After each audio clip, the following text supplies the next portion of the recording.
The Lord be with you. And with your spirit. A reading from the Holy Gospel according to St. John. Glory to you, O Lord. On the last and greatest day of the feast, Jesus stood up and exclaimed, "Let anyone who thirsts come to me and drink. As the scripture says, rivers of living water will flow from within him who believes in him."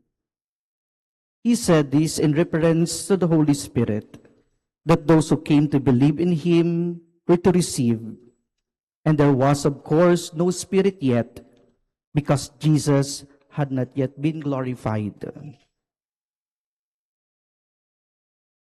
My dear brothers and sisters, the Gospel of the Lord. Praise to you, Lord Jesus Christ. Good afternoon, my dear brothers and sisters in Christ. Good afternoon, Father. So we are gathered this afternoon in prayerful expectation. We are celebrating the vigil for the feast of Pentecost.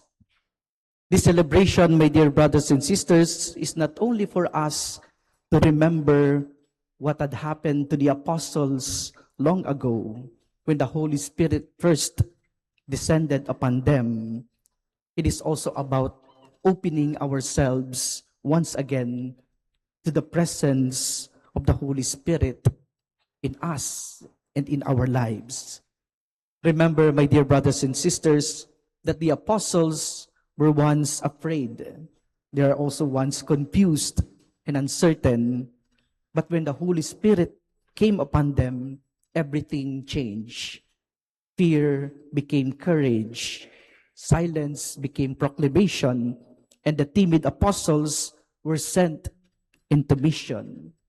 And so in this Mass, my dear brothers and sisters, as we anticipate the celebration of the Pentecost, we reflect on the three important things that the Holy Spirit also gives to us, common faithful.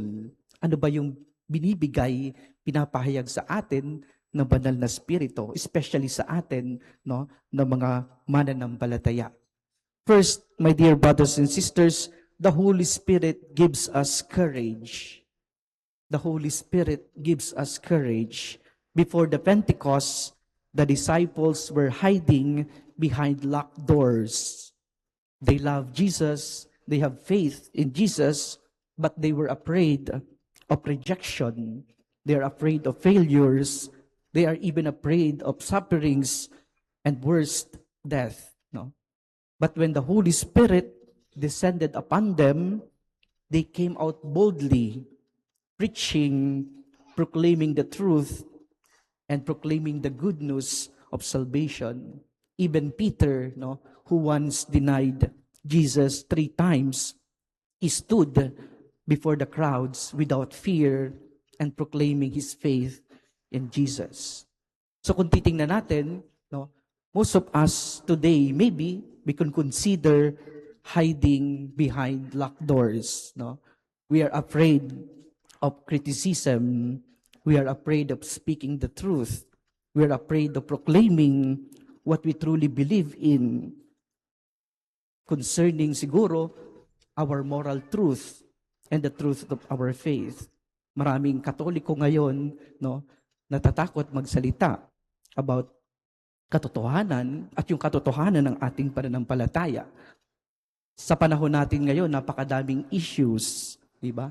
Bukod sa issue ng korupsyon, issue ng mga integridad ng ating mga leaders, we have the issues of war, the gender ideology.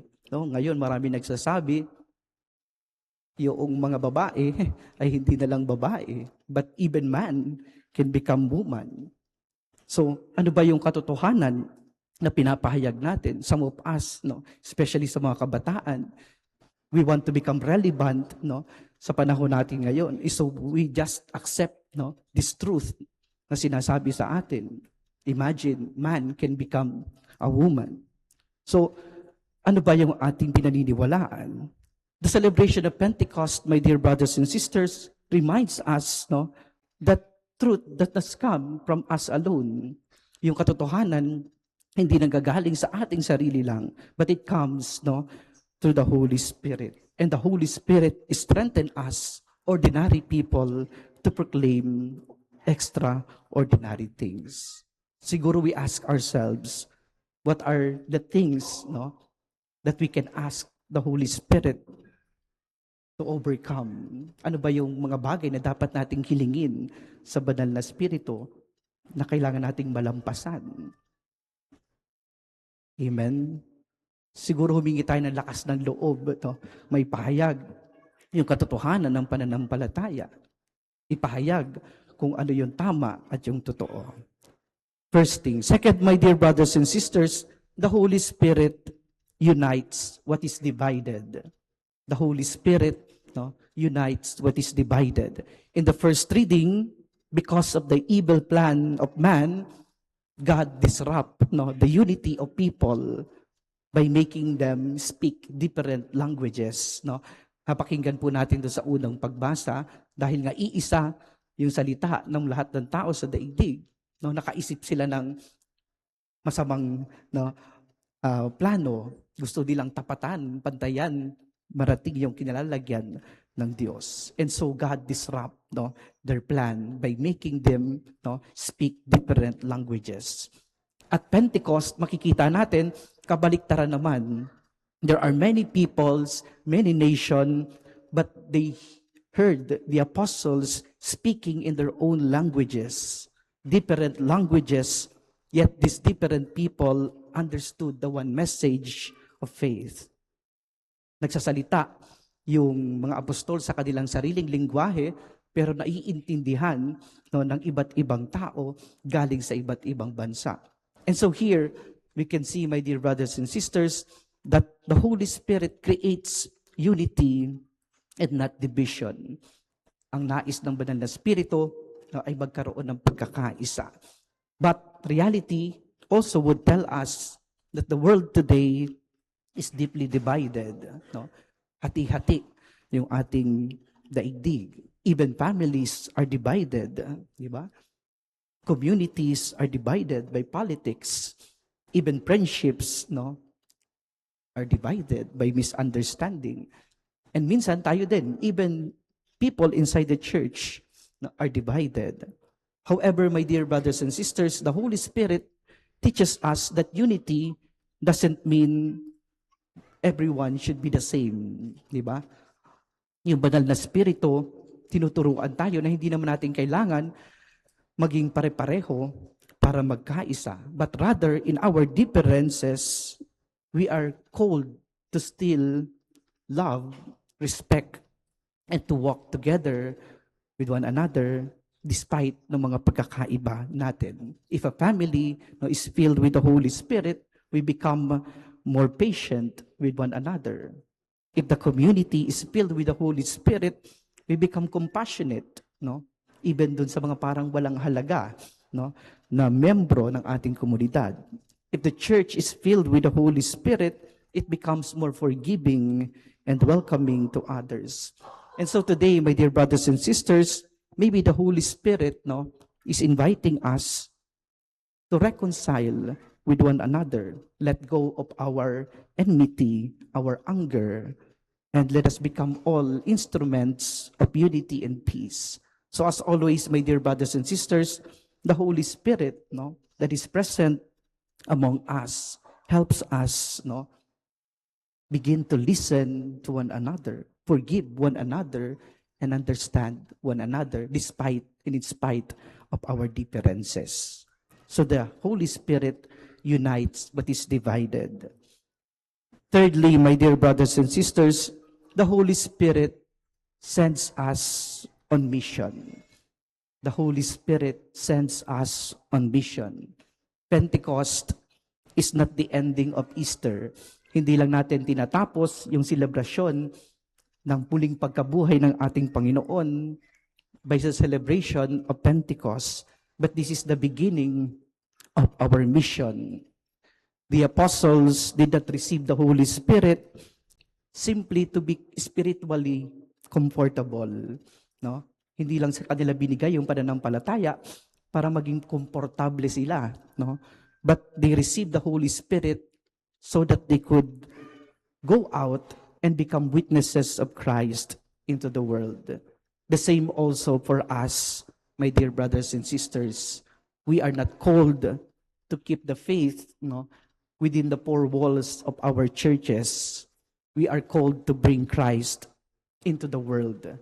We are called to bring Christ into our own homes, in our workplaces, in our schools, in our communities, especially those people who feel forgotten and abandoned.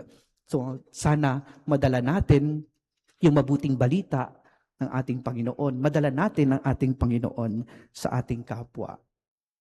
Mission belongs not only to the priests, hindi lang sa aming mga pare, the religious missionaries, but it is for every one of us. And kung makikita natin, we have different missions. Iba-iba yung mission din natin. Kung paano tayo ay iba-iba din.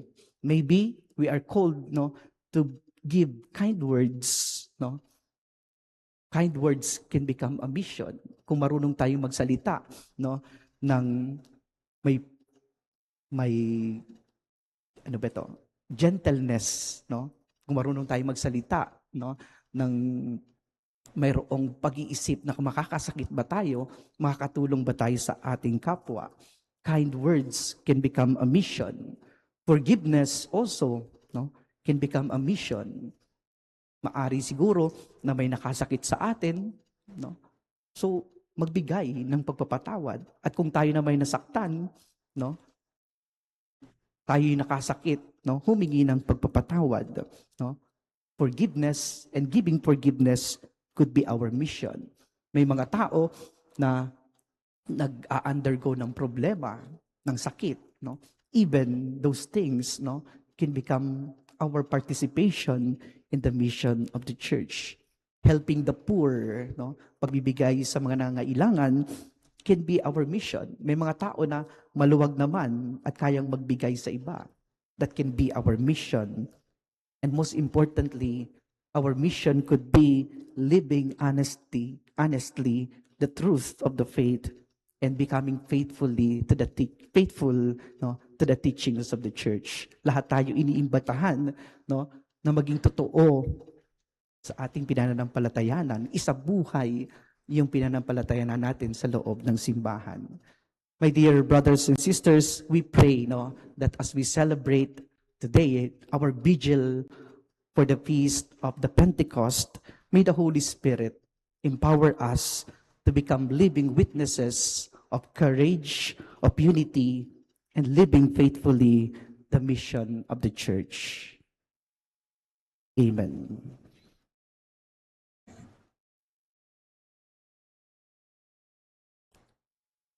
Please all stand. Let us now profess our faith.